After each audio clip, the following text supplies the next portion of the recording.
Hoy vamos a trabajar nuevamente el libro de Juan, como siempre, en esta temporadita, al menos hasta que lo terminemos.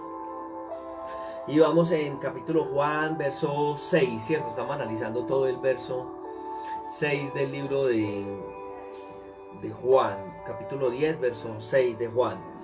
Y aquí Jesús está hablando acerca del buen pastor y estamos viendo todo un contraste entre lo que es el pastoreo de Jesús, el buen pastor, y lo que es el pastoreo de otros, de los fariseos en la época del Señor Jesucristo.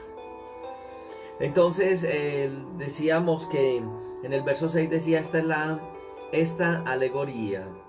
Yo voy a cuadrar aquí un poquitico. Muy bien.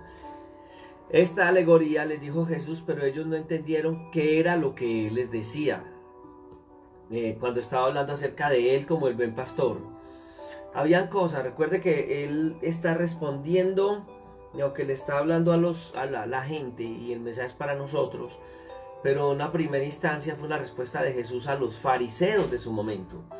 Entonces vemos que ellos tenían mucho orgullo, tenían un concepto muy alto acerca de ellos por el conocimiento que ellos tenían, y eso lo vimos en el 7:49, que dice que ellos le dijeron, más esta gente que no sabe la ley, maldita es. O sea, era el concepto que ellos tenían en cuanto al conocimiento de la ley. Muy bien. Pero aún así ellos ignoraban las cosas espirituales. Jesús le dice a Nicodemo, eres tú maestro de Israel y no sabes acerca del nuevo nacimiento, porque ellos se basaban más en el conocimiento de la ley y guardar los preceptos ceremoniales que en los mismos principios del Señor Jesucristo. La enseñanza de Jesús, el espíritu de la enseñanza de Jesús, no era correspondiente al espíritu de lo que ellos querían enseñar. Entonces ellos oían, pero sus oídos estaban cerrados. Por eso en Mateo 13:15 les habla acerca de ese velo que tienen en sus ojos, y también 2 Corintios 3:15 también nos va a hablar acerca de la misma situación. Bueno, eso como para mirar esta parte. En el verso 7 ya nosotros vamos a mirar que dice que volvió pues Jesús a decirles, de cierto os digo, yo soy la puerta de las ovejas. Es muy insistente la afirmación del Señor Jesucristo, colocándose Él como la entrada para ser parte de la grey del Señor. Sin Jesús no hay salvación. Sin Jesús no hay cercanía al Padre. Por allá en el libro de Hechos de los Apóstoles 4:12 dice que en ningún otro hay salvación, porque no hay otro nombre bajo el cielo dado a los hombres en quien nosotros podamos ser salvos. Es que importante es que nos demos cuenta entonces que Jesús es la única y el único medio para salvación. Los judíos creían que la salvación se obtenía a través del cumplimiento de dogmas, normas y leyes. Y yo creo que hoy nosotros vemos la misma situación, que vemos muchas personas colocando, entre comillas, muchos medios de salvación. Entonces sí, hay que aceptar al Señor Jesucristo, pero hay que vivir bajo ciertos dogmas o leyes, pues, para encontrar la salvación de Dios. No, la salvación está en Jesús. Él es el que ofrece la salvación. En el capítulo 14 del libro de San Juan, en el verso 6 dice, yo soy el camino, la verdad y la vida, y nadie va al Padre sino a través de mí. No hay otra forma, no hay otro medio de salvación. Jesús es el medio, el único medio que nosotros encontramos para lograr y alcanzar la salvación que Dios mismo a través de Él nos la ofrece. En Efesios capítulo 2, verso 18, dice la Escritura, porque por medio de Él los unos y los otros tenemos entrada por un mismo Espíritu al Padre. En estos días he estado mirando el comportamiento religioso de las personas, especialmente hacia Sabaneta, que la gente tiende a ser más religiosa. No podría decir que son cristianos, son religiosos. La religión, a pesar de que puede haber en la religión supuestamente acercamiento al Señor, pero la religión no acerca a Dios, aleja a Dios. Y he visto gente muy intelectual, muy inteligente, muy admirable, caer en errores tan grandes como por ejemplo ver que hay otro camino para el Padre. Y entonces buscan el camino de santos, de hombres que dieron para Dios, de Pablo, de Pedro, de María, para llegar al Señor, y no se dan cuenta de que son seres humanos y de que el único que ofrece el camino de la salvación es Cristo Jesús. En Hebreos capítulo 10, versículo 20, encontramos que nos dice, está hablando acerca de la vida de fe, ¿no? Y desde el 19 dice, así que hermanos, teniendo libertad para entrar en el lugar santísimo por la sangre de Jesucristo, por el camino nuevo y vivo que Él nos abrió a través del velo, esto es su sangre, y está hablando acerca de Cristo y haciendo la comparación, ¿cierto? Había un velo que dividía cuando ellos venían a la presencia del Señor, al pueblo de Israel de Dios, y ese velo, cuando Cristo muere, el velo del templo, que era el lugar más sagrado de ellos, se abre en dos, queriendo el Señor mostrar que había un camino abierto para Él, y ese camino solamente se halla a través de Cristo Jesús. Muy bien. Entonces, como buen pastor, volviendo al texto, estamos haciendo todo un estudio inductivo de estos textos que estamos viendo en San Juan. Nos obligan a ir a estos libros acabamos de leer Efesios y acabamos de leer Hebreos. Muy bien, entonces en el caso de él tendría que haber dado su vida por las ovejas. Por eso en el versículo 11 dice, yo soy el buen pastor da su vida por sus ovejas. El verso 17 dice, por eso me ama el Padre, porque yo pongo mi vida para volverla a tomar. Y en el 18 dice, nadie me la quita, sino que yo de mí mismo la pongo, tengo el poder para ponerla y tengo el poder para volverla a tomar. Este mandamiento recibí de mi Padre. La labor, el hecho de que Él diera su vida entonces por las ovejas. Y es algo especial lo que vemos ahí, porque entramos delante de la presencia de Dios. Él es el mediador, pero Él también hace de puerta.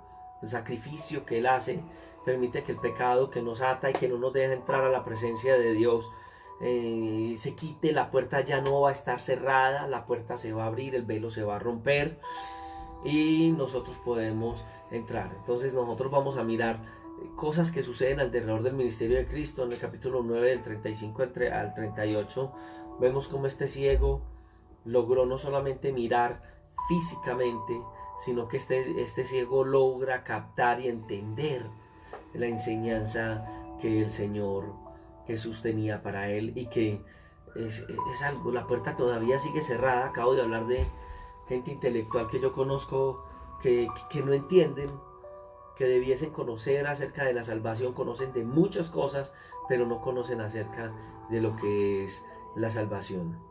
Entonces Jesús, hablándoles a ellos en este mismo capítulo 10, verso 7, les dice, verso 8, todos los que antes de mí vinieron, ladrones son y salteadores.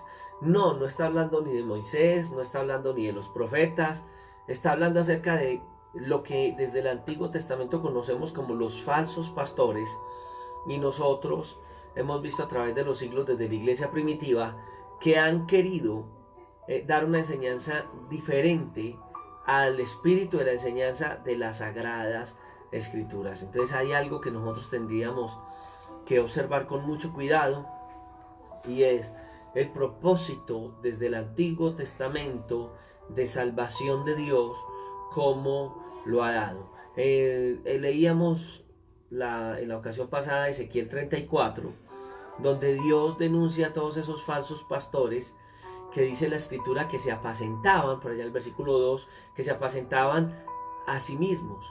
Jesús está utilizando esa misma idea de lo que está hablando el Señor a través de Ezequiel, porque Él está diciendo que se apacentaban a sí mismos y eran ciegos, guías de ciegos que devoraban las casas, por ejemplo las casas de las viudas en el capítulo 23, verso 14 de Mateo, y ellos supuestamente traían el mensaje de salvación, pero ¿a qué costo?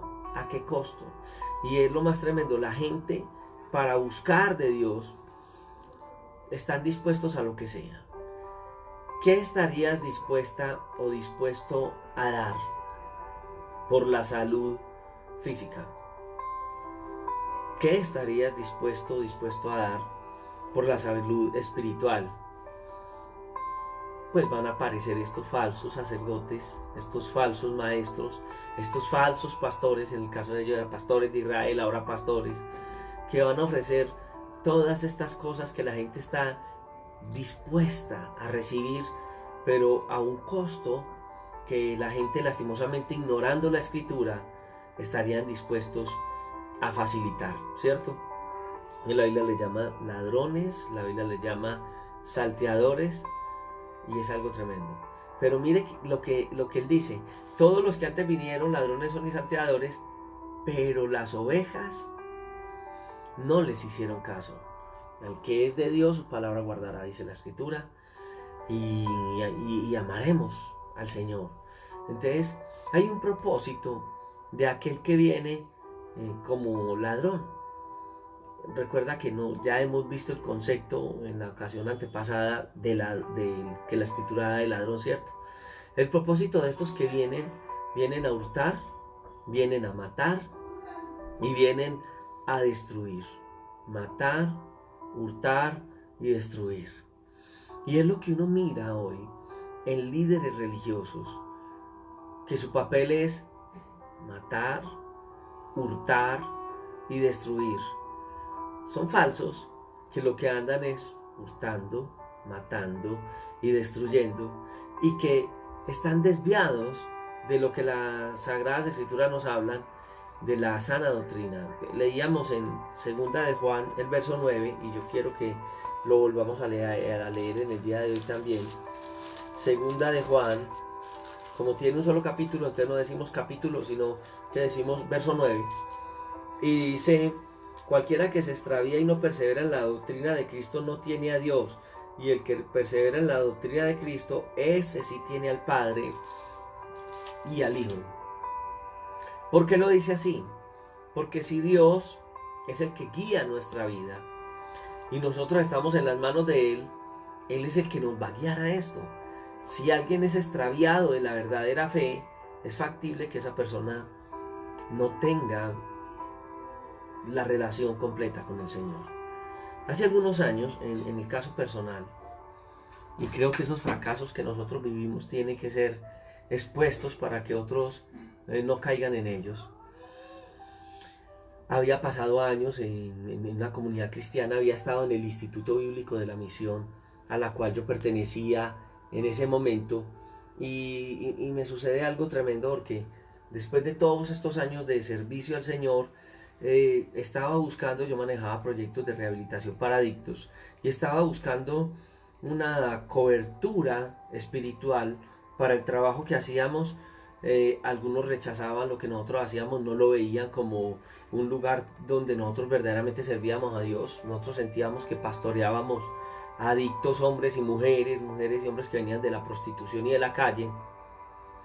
Y buscando como una cobertura espiritual, encontramos un lugar donde habían muchos dogmas, muchas normas, muchas leyes, pero no nos abrieron las puertas y pensábamos que este era el lugar donde Dios nos había guiado, y lastimosamente no consultamos a Dios, sino que simplemente nos dejamos mover en nuestra juventud, en nuestro deseo de servirle a Dios en aquel lugar, y terminamos en un lugar, en una situación muy incómoda, porque terminamos bajo normas humanas, bajo reglas humanas.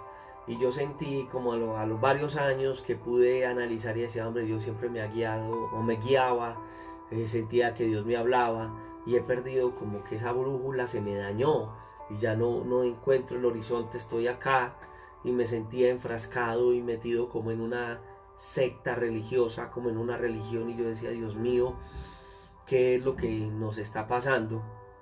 Y sencillamente lo que estaba pasando en nuestras vidas es que habíamos perdido la relación con Dios. Y al perder la relación con Dios, perdemos el oriente. Cuando tú pierdes el escuchar esa voz de Dios, entonces estás escuchando ladrones que han venido a hurtar, a matar y a destruir esa relación que Dios tiene con tu vida. Tendríamos en ese momento que acercarnos al Señor, volver a la oración, volver a la devoción y no escuchar voces a través de terceros. En mi caso, entré a un lugar donde pensaba y al último terminé escuchando la voz de quienes estaban al frente, interpretando la Biblia a su manera. Todos los días escuchaba mensajes que allí se hablaban y el oído espiritual se perdió, ¿cierto? La fe viene por el oír y el oír por la palabra, y ya lo que oía eran palabras humanas, donde eran hombres los oráculos de Dios, y en ese momento fue tremendo porque el diablo me robó lo que yo tenía de Dios.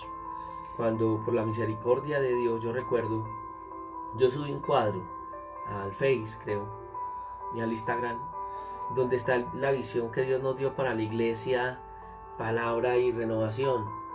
Y yo recuerdo que en esa época vinieron unos hermanos, eran del Canadá, y nos formaron en la palabra, y ellos daban un seminario, alguien me invitó, por alguna razón terminé ahí, y estos hombres eran 100% espirituales, el concepto de salvación era cristológico, los conceptos que nos daban eran totalmente bíblicos, no enseñaban nada que no estuvieran por la palabra. Y al empezar a sumergirme nuevamente en la palabra, no a través de estos que vienen a hurtar, matar y destruir, sino a través de la misma palabra, la palabra empezó a hacer lo que sucedió con los dos hombres que iban camino de Emaús, el discípulo, ¿cierto? Les ardía el corazón y empieza a arder mi corazón y a decir, Dios mío, me han hurtado, me han matado y me han destruido la fe.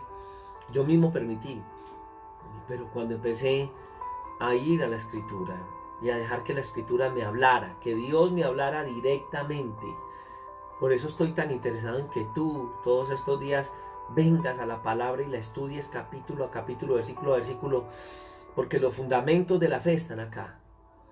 Acá están los fundamentos de la fe. No están en una denominación cristiana, y hay denominaciones cristianas que te guían a los fundamentos de la fe, no estoy diciendo que no, pero estoy diciendo como lugar, no. La misma denominación cristiana tiene que llevarte a la palabra. Nosotros como pastores te tenemos que llevar a la palabra. Y los conceptos claros van a estar ahí. Entonces empiezas a estudiar la palabra, a fortalecer tu fe en base a estos principios, y esos que han venido a hurtar, matar y destruirse tienen que ir. En mi corazón empezó a ardir el amor por la palabra, el deseo de una vida devocional con Dios. Nuevamente yo lo amaba, lloraba, yo estaba pero en esa posición, porque es que los lugares sectarios son esos, no se escucha sino a través del oráculo. Es más, si hay ministros y pastores, todos tienen que guiar a la gente al oráculo, porque es que ese es, y escúchelo, y todos los días escucha el oráculo, ese sí es de Dios, ese es de Dios. Escucha la palabra, y esta es la que es de Dios, no son los hombres. Ningún hombre nos va a traer la verdadera revelación de Dios. La revelación está en la palabra. Que nosotros, como les he hablado en Efesios, somos, Dios ha establecido la iglesia, y en la iglesia Él ha colocado para el crecimiento de la iglesia pastores, maestros, evangelistas, etc. Pero es la palabra como tal. Nosotros lo que hacemos es ministrar la palabra, pero tenemos que llevar a la gente a la palabra, no a nosotros. Entonces, en ese sentido, es tremendo. Y cuando ya empezamos a orar y a pedirle al Señor nuevamente direccionamiento, fueron muchos años los que habíamos pasado con los muchachos de centros de rehabilitación en fincas y en lugares, y lo único que teníamos para recibir alimento era la palabra y la vida de oración. No teníamos más. Cuando volvimos a los principios de la palabra y la oración, tuvimos que separar nuestras vidas de toda la contaminación que nos daban estos supuestos oráculos de Dios. Es la palabra como tal. Como ministro del Evangelio, yo nunca podré decirle a la gente vengan a mí.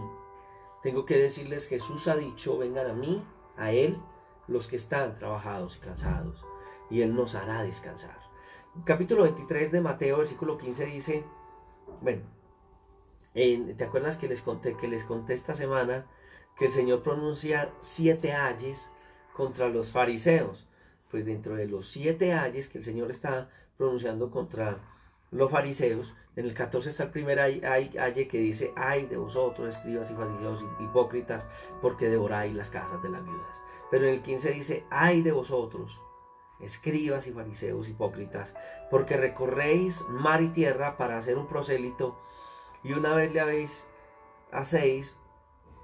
hecho, le hacéis 2 veces más, hijo del infierno. Otra vez: ay de vosotros, escribas y fariseos hipócritas, porque recorréis mar y tierra para hacer un prosélito, y una vez hecho, le hacéis 2 veces más, hijo del infierno, que vosotros. ¿Qué significaba para ellos eso? Jesús les hablaba, y recuerde que los prosélitos eran la gente que no era del pueblo de Israel, que aceptaba el judaísmo y que vivían bajo los preceptos del judaísmo. Prosélitos, por ejemplo, nosotros vemos en Hechos de los Apóstoles, los primeros capítulos, cuando estamos viendo a Felipe y el eunuco. El eunuco era un prosélito, porque era de un pueblo diferente, pero venía a Jerusalén, subía a adorar. Los prosélitos no entraban al templo, los prosélitos eran, como decir, judaístas de tercera categoría, pero tenían que circuncidarse, guardar la ley de Moisés. Pero lo que sucedía es que cuando alguien se hacía prosélito, era tan grande la carga que muchos que se habían vuelto a ser prosélitos, que siguieron del judaísmo, terminaban cansados de ese yugo que les colocaban estos ladrones que venían a matar, hurtar y destruir, y la fe de la gente estaba destruida. Hoy nosotros vemos salteadores que cuando la gente empieza a seguirles y a pensar de que Dios se puede comprar pactando con dinero, que les enseñan un evangelio en donde el interés mayor no es ni la misma persona, sino lo que la persona puede dar, donde los propósitos son más que salvación, propósitos económicos, donde todo es dinero, donde buscar a Dios, antes le llamábamos retiros espirituales, ahora le llaman encuentros, y posiblemente hayan encuentros con el Señor, lugares donde buscamos de Dios, pero lastimosamente en muchas ocasiones es: pague tanto y puedes venir a la actividad. Si no tienes el dinero, no puedes venir a la actividad. O sea, la salvación es para los que tienen ciertos recursos económicos. Falso, 1000 veces falso, porque el evangelio no se vende, el evangelio no se negocia. Estos vienen a hurtar. Son las personas que crecen, son las personas que se enriquecen en base a la fe. Jesús les está diciendo a los fariseos: ay de vosotros. Aquí hay 7 ayes que, si uno los mira hoy hay mucho fariseísmo, y estos 7 ayes, como líderes cristianos, tienen que hacernos pensar. El evangelio no se vende. A veces nosotros vamos a alguna actividad, alguna finca, ¿cierto? Queremos estar 2 o 3 días, pues entre todos miramos cuánto podemos cubrir, cuánto es el costo, lo dividimos entre todos. Algunos no tienen, entonces hacemos tamales, cosas, lo que sea, y entre todos subsidiamos y nos vamos, si es que vamos a estar en un lugar aparte, o si no estamos aquí en la iglesia. Y ahorita nos hemos dado cuenta que ni siquiera hay un lugar, un espacio físico, sino que la iglesia, a través de toda esta cibernética y redes sociales y todas estas cosas, funcionan de una manera preciosa. Podemos estudiar la palabra, estamos estudiando la palabra en este momento. No estamos pagando tal vez los servicios públicos de la casa, pero no le tenemos que pagar a nadie. A nadie hay que pagarle por la palabra, a nadie hay que pagarle por la palabra.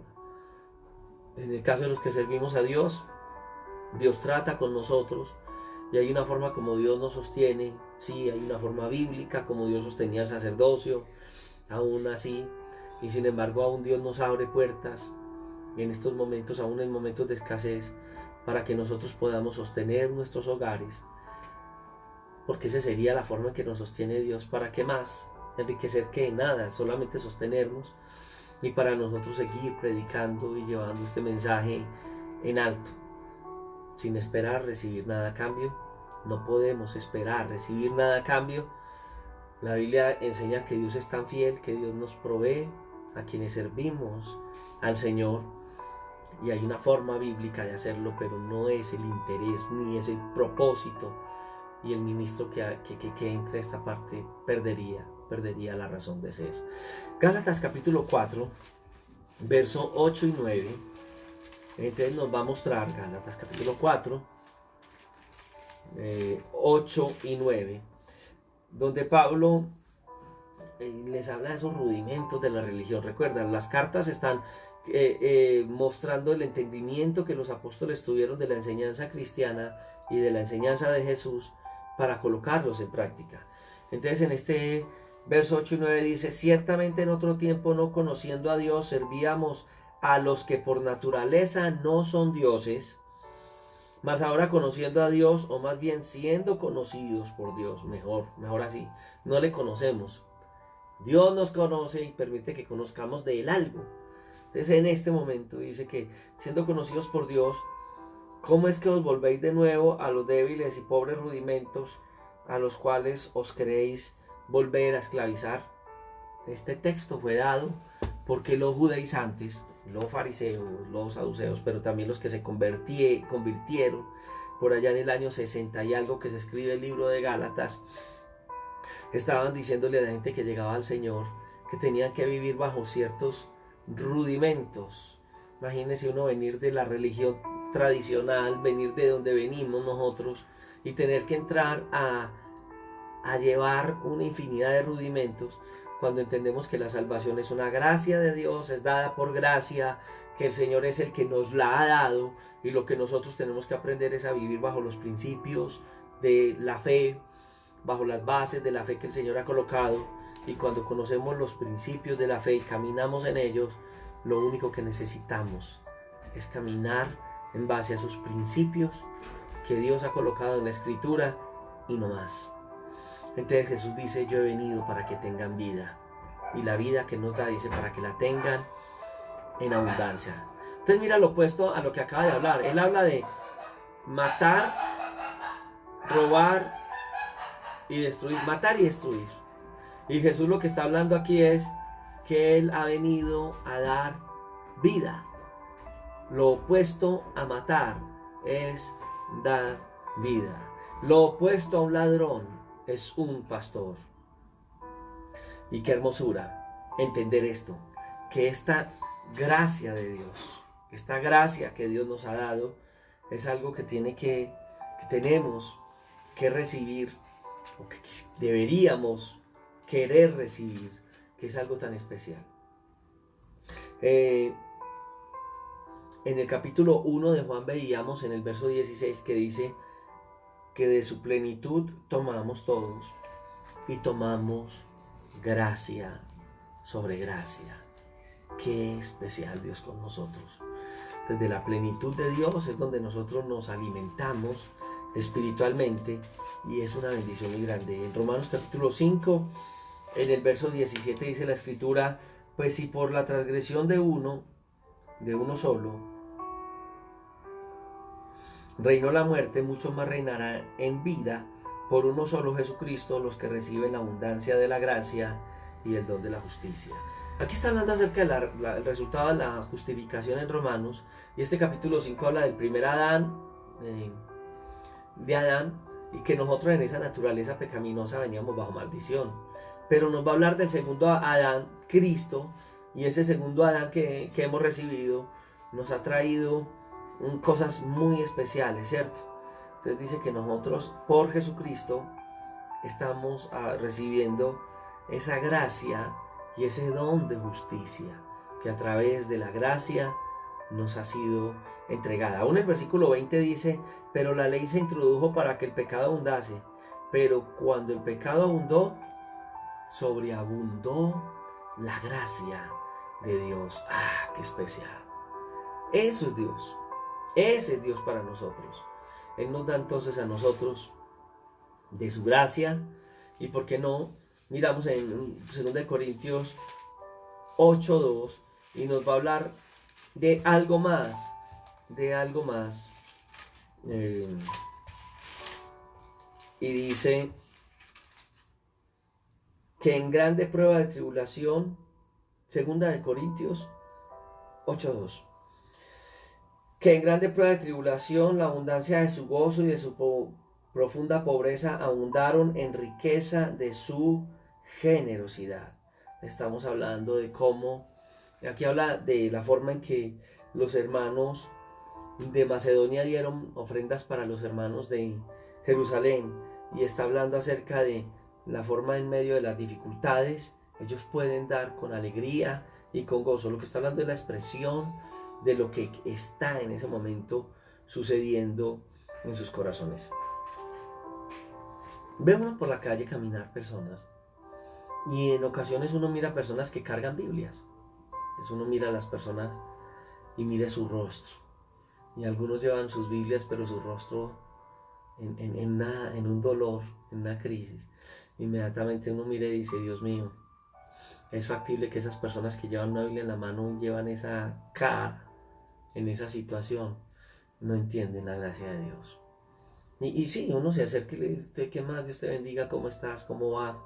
¿Cómo creces en el Señor? Y ellos dicen: bueno, yo asisto a un lugar donde colocan grandes cargas sobre mis hombros. Y uno dice: sí, se nota en los ojos, se notan. Y son felices, porque hay esclavos que son felices siendo esclavos en la necesidad de Dios.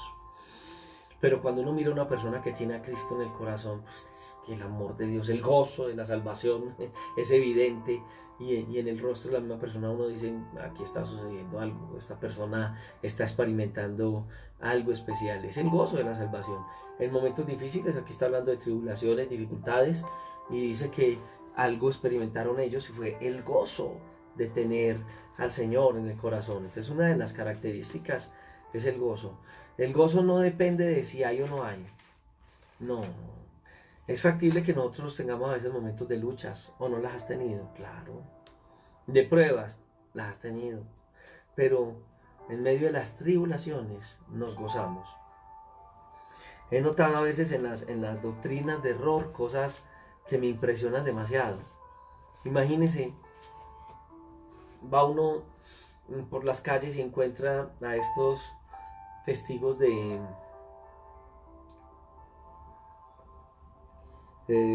no son testigos del Señor, ¿cierto? Son los de la Torre del Vigía, y uno mira que estas personas que se hacen llamar testigos del Señor andan por las calles, y la gente a veces los trata mal, los insulta. Algunos de nosotros les hemos hablado muy fuerte, y uno se da cuenta que estas personas llegan felices a sus lugares de encuentro, y qué bendición, qué pasó, hoy sufrí por la causa del reino.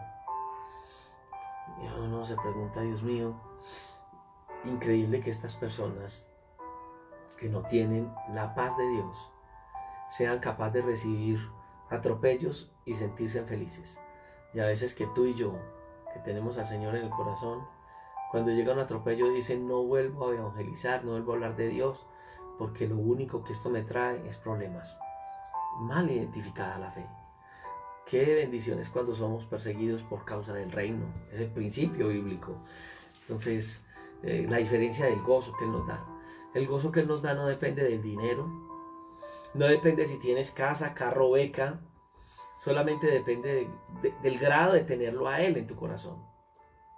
Entre más vive Él en nuestras vidas, más posibilidad tenemos nosotros de crecer y de experimentar el gozo en medio de las tribulaciones.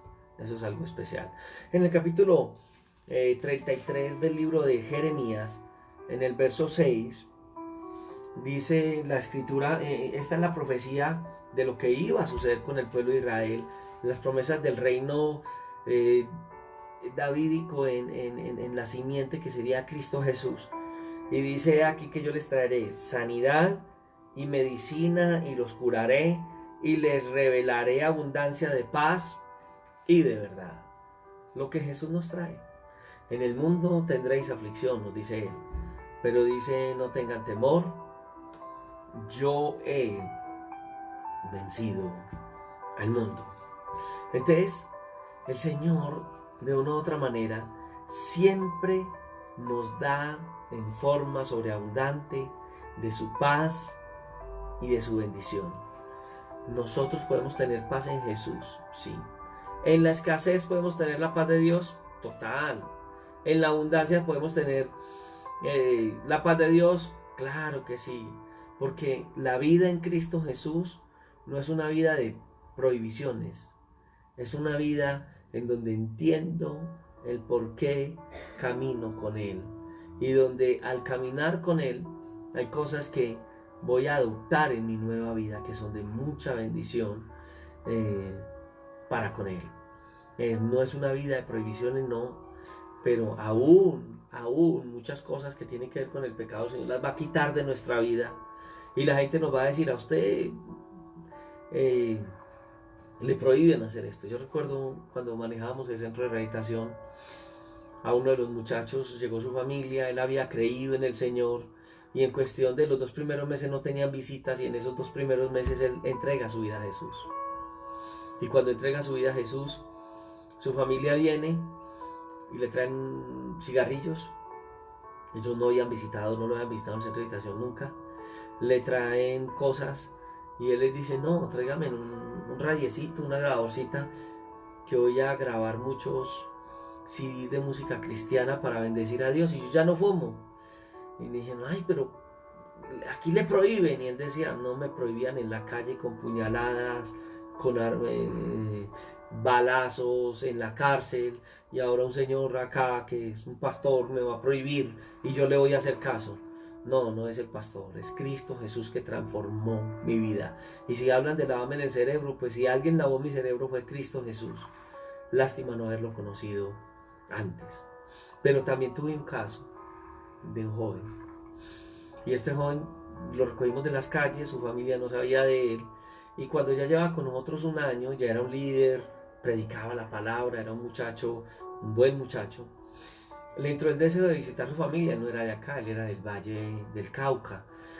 Pastor, quiero ir al Valle del Cauca, claro, nosotros lo apoyamos económicamente, le dimos con que ir a su casa, con que tener dinero para mercar, para atender bien a su familia, no pasar él tampoco necesidades, no sabíamos cómo lo iban a recibir y le dimos aún para sufragar sus gastos. Y él se fue muy contento. Después llegó afectado emocionalmente. ¿Y qué pasó? No, pues llegué a la casa y todo fue felicidad. Qué lindo, me vieron gordo, me vio bien, mi mamá me abrazó, me besó por todas partes, me atendió bien. Pero cuando fuimos a comer, yo les dije, deténgase en un momento. Yo quiero decirle al Señor gracias por los alimentos que nos has dado. Y la mamá le dijo, ya entiendo. O sea que lo que usted tiene en sus manos no es una agendita, es una maldita Biblia de los evangélicos. Entonces dijo, no, no es maldita, la Biblia es bendición. No, esa es una maldita Biblia de los evangélicos. Le decía ella, ya no entendía que era la Biblia, es la Biblia. Y él dijo, no es la maldita Biblia de los evangélicos. En el centro de meditación donde estoy son creyentes y he creído en Jesús y soy una nueva persona. Y ella dijo, maldito seas, te maldigo en esta hora. Las maldiciones no entran en el creyente. Porque te cambiaste, ella no entendía. Ella pensó que él había cambiado de religión. Y le dijo, te me largas de mi casa, y ni siquiera ese platico de comida que él decía, anhelaba la comidita de mi mamá, la comida de la mamá es la más rica del mundo. Y entonces salió en una crisis y, mejor dicho, hoy se fue para la casa de la mamá y al otro día ya estaba con nosotros en un momento donde necesitaba descansar en el Señor. Entonces, a pesar de esas cosas, volvimos a verle animado, contento, y decía, aunque mi padre y mi madre me despreciaren, con todo el Señor me recogerá, ¿cierto? Entonces, a pesar de las fallas nuestras, a pesar de las circunstancias nuestras, Dios siempre va a buscar restaurarnos, no nos va a buscar castigar, al contrario, su palabra nos aleja del castigo por nosotros vivir bajo la esclavitud y vivir bajo el pecado, ¿cierto? La paga del pecado será siempre la muerte, pero el Señor nos quiere y nos da un regalo, la dádiva de Dios, es esa vida eterna que tenemos en Cristo Jesús, ¿cierto? Entonces la vida abundante la encontramos a través del gozo y la satisfacción que Cristo Jesús ha traído para nuestras vidas. Por allá Ezequiel 37 habla acerca de el valle de los huesos secos, y va a hablar cómo Dios restauró a esos huesos que estaban en ese valle, y representa la obra de Él a través de Cristo como el buen pastor. Él nos sigue diciendo en el capítulo 10, verso 11, y dice: yo soy el buen pastor. Jesús es nuestro buen pastor. Salmo 23 habla todo el salmo acerca del buen pastor, ¿cierto? El Señor es mi pastor y nada me falta. En el Antiguo Testamento Salmo dice: Jehová es mi pastor, y en el Nuevo Testamento Jesús se presenta y lo vemos a Él, cosa muy contraria a lo que no ven los testigos de la Watchtower, que Jesús es el mismo Jehová, que es nuestro pastor. Qué bendición es Dios para nosotros. Aún en el mismo Salmo, en el Salmo 79, en el verso 13, vamos a encontrar una verdad muy grande y muy especial. Este salmo es de Asaf y dice: y nosotros, pueblo suyo y ovejas de su prado somos, te alabaremos para siempre, de generación en generación cantaremos tus alabanzas. El buen pastor permite que las ovejas estén tranquilas. Al lado del pastor hay paz.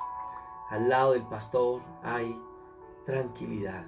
Salmo 81 dice: oh pastor de Israel, escucha tú que pastoreas como ovejas a José, que estás entre querubines, resplandece.